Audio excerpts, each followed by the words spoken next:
Giving up everything, your career, your family, your home, your possessions, all for a man you barely know.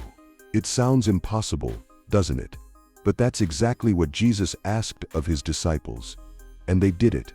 Each of them made a choice that would change the course of history forever. But what did it truly cost them? The story of the 12 disciples isn't just about faith. It's about sacrifice. It's about being willing to give up everything for the call of something greater. What happened after that decision? You might be shocked by what they went through. The highs, the lows, the betrayals, and the moments of pure faith.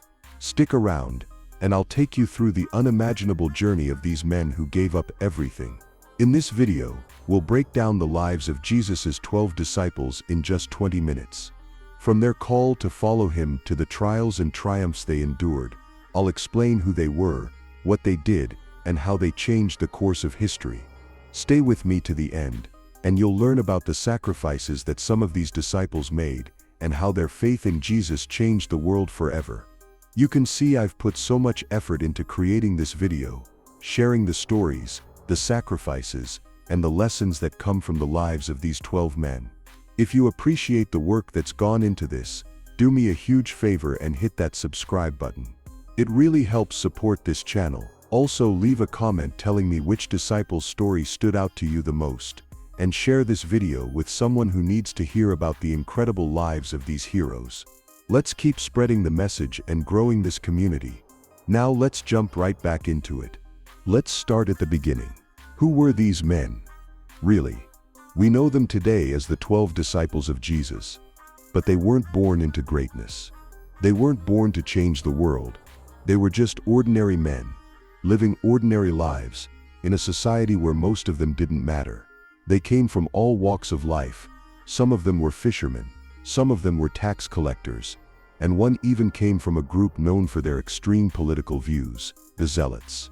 These were the rebels, the ones who wanted to overthrow the Roman government. But they had one thing in common. They all lived in a time of political and social unrest. It was a time when the Jewish people were under the oppression of Rome, waiting for a Messiah to come and save them. Let's meet them. Peter, originally named Simon, Peter and Cephas, was the leader of the 12 disciples. He came from the ancient fishing village of Bethsaida, along the northern shore of the Sea of Galilee. Jesus gave him the name Peter, meaning rock, signifying the role he would play in the early church. Peter was outspoken, passionate, and often acted impulsively. He was the first to declare Jesus as the Messiah, yet he also famously denied him 3 times during his trial. Despite his flaws, Peter became a central figure among the apostles. After Jesus' resurrection, Peter was restored and commissioned to feed my sheep, symbolizing his leadership role. On the day of Pentecost, Peter boldly preached, leading to the conversion of about 3,000 people. He performed miracles, healed the sick, and fearlessly proclaimed the gospel despite persecution.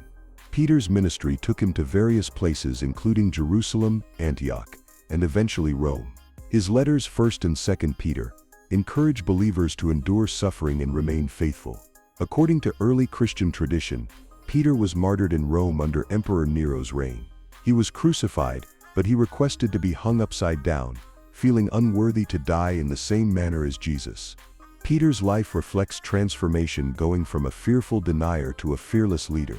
His journey reminds us that failure isn't final when God's grace is involved. Despite his imperfections, Peter's unwavering faith and ultimate sacrifice continue to inspire Christians worldwide. What do you think about Peter's transformation from denying Jesus to dying for him? Do you think he could have ever imagined the price of discipleship when he first dropped his nets? Share your thoughts below.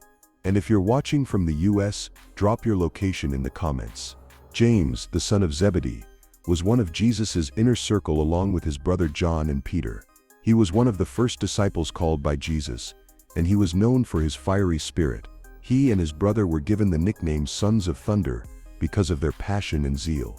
James's ambition is seen when he and John, through their mother, asked Jesus for positions of honor in his kingdom. While Jesus corrected their understanding of leadership, James's eagerness to serve never wavered. After Jesus' resurrection, James became a key figure in the early church, boldly proclaiming the gospel despite opposition. His fearless preaching caught the attention of King Herod Agrippa I, who sought to please the Jewish leaders by persecuting Christians. James became the first apostle to be martyred, executed by the sword around 44 AD. According to tradition, the soldier guarding James was so moved by his unwavering faith that he converted to Christianity and was executed alongside him. He was executed by King Herod Agrippa I in Acts 12:1-2. James's death wasn't a random act, it was a statement against the growing movement of Christianity. James was beheaded for his faith. He paid the ultimate price, but he did it without hesitation. His death marked the beginning of the apostles' sacrifice. James was a missionary to Spain and was buried there, but he died in Jerusalem. Nevertheless, for centuries, Christians have traveled to his alleged burial place in northwestern Spain on an annual pilgrimage called the Camino de Santiago. Every year, around 300,000 people visit the shrine of St. James the Great in the city of Santiago de Compostela. James's life exemplifies passionate devotion and courageous faith. Though he once sought earthly glory, he ultimately embraced the cost of true discipleship.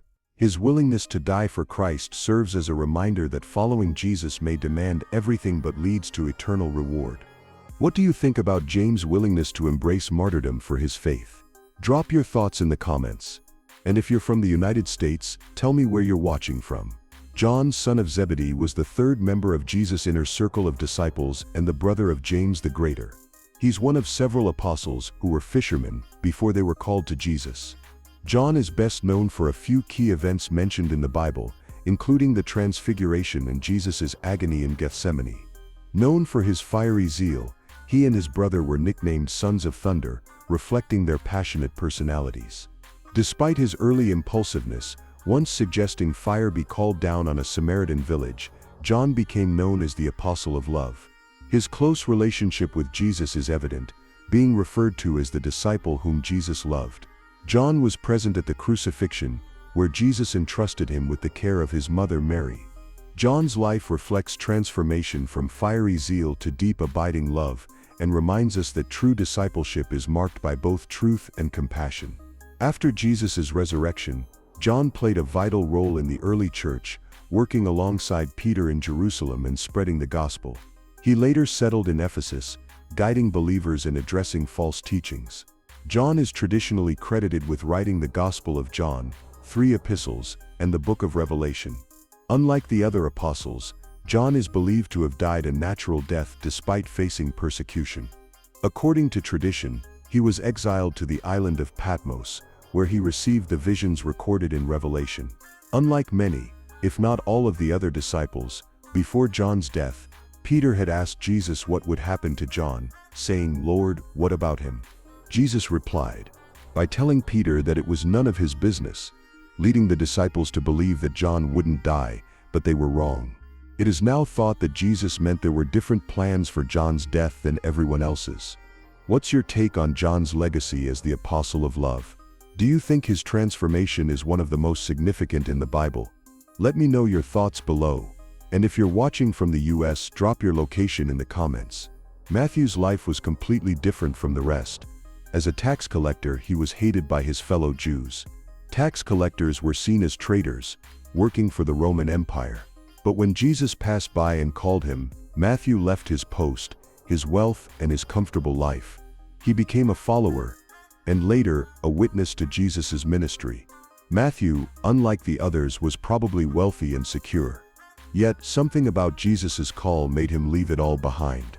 Matthew is only mentioned 7 times in the Bible, yet he's one of the most well-known disciples. According to the Gospels, Jesus approached him at a tax collector's booth and asked Matthew to follow him. The two then ate dinner at Matthew's house with many tax collectors and sinners. Jesus did this not as a demonstration of poor character, but to show that even the people society considered irredeemable could be transformed. Matthew's contribution was profound. He wrote the Gospel of Matthew, the first of the 4 Gospels. His Gospel focuses on proving that Jesus is the promised Messiah, fulfilling the Old Testament prophecies. Matthew's life was a testimony to God's ability to transform anyone, no matter how far they've fallen. Matthew's later years are unclear. but he dedicated his life to spreading the gospel, reportedly preaching in places like Ethiopia and Persia. He was martyred for his faith, likely being stabbed or speared to death. What do you think about Matthew's decision to leave behind wealth and comfort for Jesus? Share your thoughts below. And if you're in the US, drop your location in the comments. Andrew, the brother of Peter, was a fisherman from Bethsaida before following Jesus. Andrew was the first disciple called by Jesus and was a disciple of John the Baptist. When John declared Jesus as the Lamb of God, Andrew was among the first to follow Christ. Excited about his discovery, he brought his brother Peter to Jesus, showing his desire to lead others to the Messiah. Throughout Jesus' ministry, Andrew often played a behind-the-scenes role. He was practical and observant, like when he noticed the boy with the 5 loaves and 2 fish before Jesus performed the miracle of feeding the 5,000. Andrew may not have been as outspoken as Peter, but his actions consistently pointed people to Christ. After Jesus' resurrection and ascension, Andrew took the gospel beyond Israel. Tradition says he preached in regions like Greece, Turkey, Asia Minor, and possibly even as far as modern-day Russia and Scotland. His unwavering commitment to spreading the gospel led to his arrest in Patras, Greece. According to early Christian accounts, Andrew was sentenced to death by crucifixion in 60 AD. In the Greek city of Patras, he requested a cross in the shape of an X, believing himself unworthy to die like Jesus. He was bound rather than nailed. This X-shaped cross, known as St. Andrew's Cross, became a lasting symbol of his humility and sacrifice. Andrew's life reminds us that even those working quietly in the background can have a significant impact. His dedication to sharing the gospel, no matter the cost, continues to inspire Christians to be bold in their faith. Do you think Andrew's quiet nature made him just as impactful as Peter's boldness? Leave your thoughts in the comments. And if you're from the United States, let me know your location. The Apostle Philip is only mentioned a handful of times in the New Testament. He's one of 4 men named Philip who are discussed throughout the Bible, making it confusing for early readers to identify him. Like Peter and Andrew, he was from the coastal town of Bethsaida on the Sea of Galilee. The Bible describes some Greek men seeking Philip out because they wanted to see Jesus, suggesting that Philip may have spoken better Greek than his fellow disciples. He's best known for bringing Nathanael to Jesus in the book of John. Jesus tests Philip by asking him where to buy bread for a crowd of 5,000 hungry people. Later in the scripture, Philip asks Jesus to show them God the Father, and Jesus responds, "Anyone who has seen me has seen the Father." After Jesus' resurrection, Philip is believed to have preached the gospel in regions like Phrygia, modern-day Turkey. His dedication to spreading Christianity led to both conversions and opposition.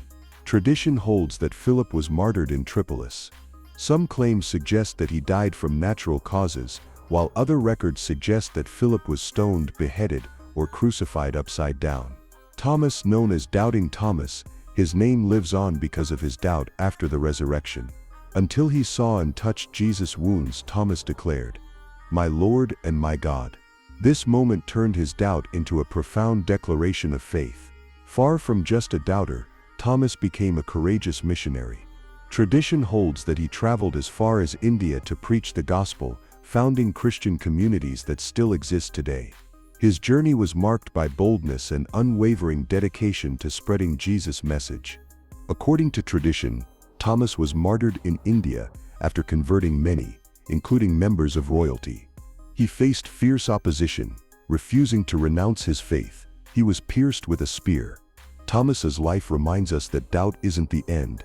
It can lead to deeper faith. His legacy is one of transformation, courage, and steadfast belief in Christ. Bartholomew, one of the 12 apostles of Jesus, is believed to be the same person as Nathanael. When Philip told Nathanael about Jesus, Bartholomew skeptically asked, "Can anything good come from Nazareth?" Yet after meeting Jesus, he became a devoted follower, known for his honesty and strong faith. Jesus even praised him, saying, "Here is truly an Israelite in whom there is no deceit." Bartholomew spread the gospel far beyond Israel, traveling to places like India, Armenia, and possibly Ethiopia. His mission wasn't easy. He faced fierce opposition, especially in Armenia, where local leaders saw him as a threat. After converting many to Christianity, Bartholomew was flayed alive and then decapitated. There are conflicting stories about how he died, but it's clear that he didn't die from natural causes or old age. His legacy shines through his fearless dedication to spreading Christ's message. His life reminds us that true faith stands firm even in the face of suffering and death. James the Less, often called James the Less, was known for his humility. He became the first bishop of Jerusalem and was one of the central leaders of the early church. He was eventually stoned to death for his belief in Christ. Thaddeus, also known as Lebbaeus, was a quiet and often overlooked disciple. But his preaching in places like Syria and Persia brought many to Christ. He was eventually martyred for his faith. Simon the Zealot's name only appears in the 4 lists of the apostles. Nobody knows what his nickname the Zealot means. One possibility is that he was a member of a Jewish sect called the Zealots, who sought a Messiah. Another possibility is that he was zealous about studying Mosaic law or for Jesus and his teachings. Some early mistranslations of the Bible confuse Simon with Jesus' brother and inaccurately referred to him as Simon the Canaanite. According to tradition, Simon preached in Egypt and Persia, but almost nothing else is known about him. One account says that Simon was crucified in Britain in 61 AD. Another story claims that he was sawed in half. While Eastern tradition holds that he died of old age in Odessa, his legacy continues to inspire. Judas Iscariot, the tragic figure among the disciples, was the one who betrayed Jesus for 30 pieces of silver. But what led him to this betrayal? Was he disillusioned? Was he angry? No one knows for sure. Judas' life ended in despair. He took his own life after realizing the gravity of his actions. Each disciple met a violent end. But they weren't afraid. In fact, they embraced it. They knew the cost of following Jesus, and they accepted it because they believed in something greater than themselves. So what was the result of their sacrifices? What did the world gain from the lives of these men? Their martyrdom didn't stop the movement, it ignited it. The early church grew, not because of their comfort, but because of their willingness to sacrifice everything for the sake of the gospel. Their legacy lives on in the teachings they left behind, the Gospels, the letters, and the churches they established. But their legacy isn't just in what they wrote or built. It's in the lives they touched, the souls they saved, and the kingdom they helped to establish. Their message wasn't just a story, it was truth. The gospel they preached didn't end with their deaths. It continued to spread because their faith was unshakable. Their courage, their willingness to die for what they believed in, has inspired millions of believers throughout history. The church grew. The message of Jesus Christ reached every corner of the earth, and the world was forever changed. Most people would have quit when faced with persecution, imprisonment, and death. They would have walked away. But these disciples, they didn't just survive, they thrived. They faced their greatest fears, their greatest challenges, and yet they remained faithful. They believed in something greater than themselves, a mission that would forever change the world, and they were willing to die for it. They didn't just speak of faith, they lived it. They didn't just witness the resurrection, they lived it. They showed us what it truly means to follow Jesus. If this is resonating with you, comment below with your thoughts on the disciples' sacrifices. Who do you think paid the greatest price for their faith? Let's see who's really staying with me till the end. I want to hear from you.